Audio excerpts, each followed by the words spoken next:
This movie is a Lexus commercial. And here's where I didn't like the movie. I didn't even notice that. What? Hey, what's going on, everyone? Welcome to a new episode of Mostly Wrong Opinions. I'm Tyrone. That person right there is Devin. We have a catastrophe. It's a disaster movie. It's also a catastrophe, but yeah. It's also a catastrophe. And it is a movie called Moonfall. In school, you were taught that Apollo 11 lost contact with the world for 2 minutes.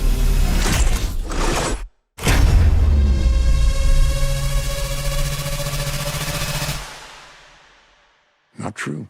It came out in February. You would think that this movie needs to come out in January. Yeah. I don't know why this thing didn't come out in January, but hey, close enough. And stars Halle Berry, Patrick Wilson, and John Bradley. This movie's like in the middle for me, man. I don't think this is good. This is definitely not something that's, groundbreaking. The acting was bleh, the dialogue was the worst. So you said this was in the middle? I was not in the middle of this film. I thought this was a bad film. I thought this was a really bad film, and I'm not alone because it is currently bombing hard. This is truly a catastrophe. This movie cost like $1 million, and I don't think it made $10 million in its opening weekend. It did really bad. But in general, the movie's called Moonfall, and it's about the moon's fucking falling, right? That's what the movie's about, right? It's right there in the title. The moon's falling, and no one knows why. The moon's acting weird. They're like, what's going on? How do we solve it? What do we do? If the moon falls and hits the earth, we're all gonna die. And there's a conspiracy theorist, and he's like, well, I don't know why the moon is falling, but I think it's because the moon's fake. It's not real. Aliens built it, and it's a superstructure, and everyone's like, yeah, okay, F you, that's not true. But then as the movie goes on, hey, turns out it is a superstructure, and it is fake. And so they've got to go into the moon to reset it. I don't know. The movie doesn't care. It doesn't. The movie doesn't care, and it didn't care to explain anything until the final part. This to me felt like a really crappy version of like Interstellar. It's like the movie wants to be Interstellar. I was thinking Abyss. Okay, I could see that too. But like the movie is like, it seems to, or like Gravity, the movie Gravity, where at first it seems like it's really interested in, what would happen if the moon got closer. But then the movie essentially turns and looks at you in the face, and it's like all the physics will not apply moving forward. Right? so you're just like, oh, okay. So the movie's just really just doing its own thing. I did not like this movie that much, but to its credit, the movie gets really wacky. It gets bizarre. And we're going to go into spoilers here because I want to talk about the weirdness of this movie. And I want to give it props and credit for being freaking weird.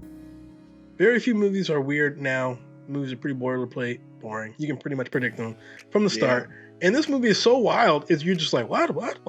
So the moon's falling, but then the moon's fake, but then there's a white dwarf inside the moon.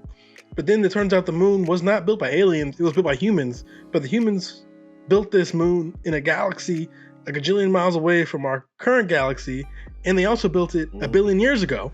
Yeah. So you're like, what? And where does technology come from? Yeah, you're like, but no, apparently our humans were like super advanced back in the day. They built a bunch of moons, and this is the only one that survived. And the movie, to its credit, gets really weird. It gets like video game weird, right? Where you're just like, it kind of reminded me of Horizon Zero Dawn, where the game just gets weirder. So kudos to Roland Emmerich for that. But this movie, to me, came out 30 years too late. This is the perfect 90s popcorn film, but it ain't the 90s no more. And the film landscape has changed quite a bit. And I don't think modern audiences are into this kind of thing anymore. I feel like I've seen this movie before, right? And when you watch the film, you probably feel like that too. So I think it's probably why this movie does not work. 2012. Yeah. Which was directed by him. Independence Day, also directed by him. Yeah, he's made this movie a couple times. The Day After Tomorrow. Yeah. John Bradley's character reminds me very much of the crop duster character in Independence Day. In Independence Day, that guy was like, he seemed crazy and he was an alcoholic, and he's like, back when I was a young boy, I was kidnapped by aliens and they probed my booty hole. And everyone's like, what the heck are you talking about? But it turns out he's right. They probed his butthole. It turns out he's right. And in the end, he gets his revenge and he's like, up yours! And he like goes up and flies his plane right up into like the plane, to like the booty hole of the alien spaceship and blows it up. All right, you alien assholes! In the words of my generation, up yours! So this movie reminds me, that character, it was essentially that character, except now that character did a similar thing. Yeah, he sure did. Oh, boys! I'm back!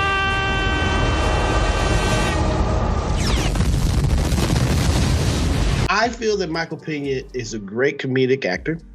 He's a great actor in general, too. He's great. This is a great actor in general, yeah. And when he does that, and to watch, boom. You know, but this, he didn't need to be in this film. He didn't need to be in the film for you and me, but he did need to be in the film because how else can this film sell Lexus? This movie is a Lexus commercial, and here's where I didn't like the movie. I didn't even notice that. What? The movie is a big Lexus commercial. That's all. That's the point. As the whole point of this film is to sell you a Lexus. Buckle up. Everybody, hang on! And enjoy the ride. Yes! In the all-new Lexus NX. So didn't do a good job. So Michael Pena's character, he works at a Lexus dealership, and his introduction to us, he says, the new 2022 Lexus. It's so great, and it's got all. He's going through all the real specs of the 22 Lexus, right? And then all he drives is Lexus, and every time he drives up, the logo is right there in the screen. And then there's a scene where he's got to run away from, I guess, the disaster, and he's like, "Oh my God! Thank God we've got such a great car!" And it's like jumping all over stuff. And then he's like, "Let's turn this baby into sports mode." And then the camera cuts and like pans down off the Lexus logo, and so you can flick a dial into literal sports mode on the Lexus. Let me put this baby into warp speed. Buckle up. Everybody, hang on! And enjoy the ride. And he's like, "Yeah, baby, this car rocks." And I'm like, oh. That is hilarious. This is a 2-hour Lexus commercial. And I hated myself in that moment for watching this film. I'm being honest with you. I found this to be remarkably unsubtle. Product placement in film, it's been there since forever. You know, most famous is E.T. and, you know, the Reese's Bites or whatever, Reese's Pieces. Yeah, Reese's Pieces. Yeah, but this is ridiculous. I don't eat peanut butter, so I don't know. I know you don't. I know you eat peanut butter. I feel like I got had, and so that's one of the big reasons why I did not like this Lexus commercial. I mean, this movie. Yeah, you might as well just continue to call it a Lexus commercial. It's a whole other level of insane. See Moonfall in theaters February 4th and experience amazing. Some of the characters in this film were throwaway characters. Like his whole second family or the family that he had. I'm like, why are you two girls there? Whatever. But there's some your A characters, which is Halle Berry and what's his name, Patrick Wilson, whatever his name is. Yeah. But then they've got their friends, and their friends all kind of join up and become like the secondary characters, and they're in completely different movies. You know, your A-list characters, they're literally inside the moon, and the other characters, they're just like messing around on this mountain. Yeah. And driving a Lexus, and you're just like. So the movie feels like you could cut this movie in half. It's a weird thing to say. I wish I had more movies like this. Even though I didn't like this movie, I wish we had more movies like this. What are you saying, man? It's unique. The movie failed. It was a failure, but I see what they're doing. This was a unique film. It's kind of a throwback film. They were trying something new. This was not anything remotely like what you'd expect a big budget film to be, a modern big budget film to be. This was, again, feels very much like a 90s throwback. So I wish we had more unique big budget films. Unfortunately, because this movie bombed or is bombing so hard, I don't think we ever get nothing like this again because they're learning their lesson right now the hard way. So kudos for trying something new, but damn. The last film to do this correctly that he made was probably 2012. Because I know... yeah, but 2012 came out 10 years ago. That's what I'm saying. I know, that's what I'm saying. That's the last time it's going to work because now everything is about superhero movies. We're going to go ahead and give our ratings on this. And with Moonfall, bad dialogue, what is that? Product placement out the wahoo. Yeah, crazy. Terrible use of Michael Pena to me. But with me, I'm a sucker for explosions and action sometimes, even if it doesn't make sense. And the ending of this film, of like them explaining why the backstory. I'm like, oh, okay, but that gets a 4 out of 10 for me. A 4? Yep, I think a 4 is appropriate. That's what I'm going to give it as well, a 4. This is a nice throwback. I guess I'm old now, so I kind of I have a little nostalgia spot for these kind of movies. But boy, this movie ultimately didn't work. And it made me want to watch better movies. It made me want to go back and watch. I was wishing I was watching Independence Day or something, right? Because this movie was bland. It feels generic. You can feel the product placement. I hate to say it, but you can also feel like the movie's trying to walk this tightrope of appeasing American audiences and Chinese audiences, and I think it's probably failing at both. So this movie's, to me, no good, and I don't recommend it. And in my theater in Brooklyn, send me a picture. Nobody was there. I walked in, I'm like, it is odd to be in a room alone in New York. Any room. It is odd. It is odd to be by yourself here. Someone's always there. Even if you're in your house and you got thin walls, someone's right there, So when I walked into the theater and the room was empty, I'm like, it was jarring. Now, 1 or 2 people came in, but then one of them just got up and left in the middle of the film. They just left. So, I don't think audiences were feeling this movie, if they even knew it even existed. I also have to mention, Roland Emmerich recently went on a big rant about how he thinks Marvel is ruining the movie industry and all that stuff like that. Yeah. We've had our quarrels with Marvel, but most of our quarrels with Marvel has just been, you're putting too much on your plate right now. Yeah, sometimes Marvel is too busy trying to sell their next movie instead of actually making this movie interesting at all, because pretty much they've already sold you the tickets. They don't care anymore. They're just trying to sell you the next one, right? And you can feel it.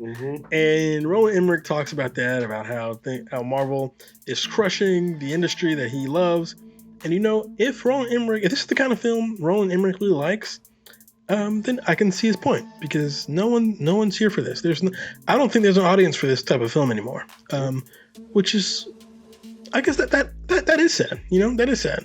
Or at least if you're gonna make this kind of film, you got to figure out a way to freshen it up, because this needs a new coat of paint. This film smelled old and kind of stale. You ever walk into gotten an old car and it just smells like old air? You're just like, it's stinking here. You know what I mean? I gave this movie a 4. Devin gave this movie a 4. We agreed again. Okay. It happens. Okay. It happens. And don't worry about seeing this. Wait till it comes on TNT, because it will. Is it not playing on TNT already? I feel like I've seen this on TNT already. You know what I mean? I feel like it was playing on TNT before it came out. Right now. Jesus. Yeah, seriously. This thing was playing on TNT in 2016, bro. It was running reruns in 2016. I can't believe that this is a new movie. Crazy. Oh, man. Ooh, but that is our review for Moonfall.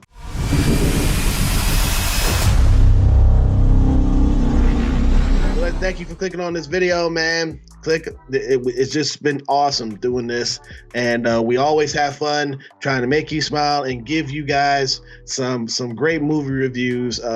You know, whether we like the movie or not. Okay. But if you can do us a favor, hit that subscribe button. It is right down there to your left. Boom, boom, big red button. Click it. And while you're at it, click the notification bell to stay up to date with everything we do right here on Mostly Wrong Opinions, right? That's what we do. Okay? And click that thumbs up if you liked our review, all right? Or you can click that thumbs down if you want to and be like, Roman Emmerich is the best. Ain't that, but he's just old. And his movies are starting to smell like an old person. And yes, like, it is. It is. Starting to get a little stale. Whichever you decide to do, it is your opinion. But just remember one thing: it is mostly wrong. See you guys in another disaster review. There's probably gonna be a lot more coming up. So yeah.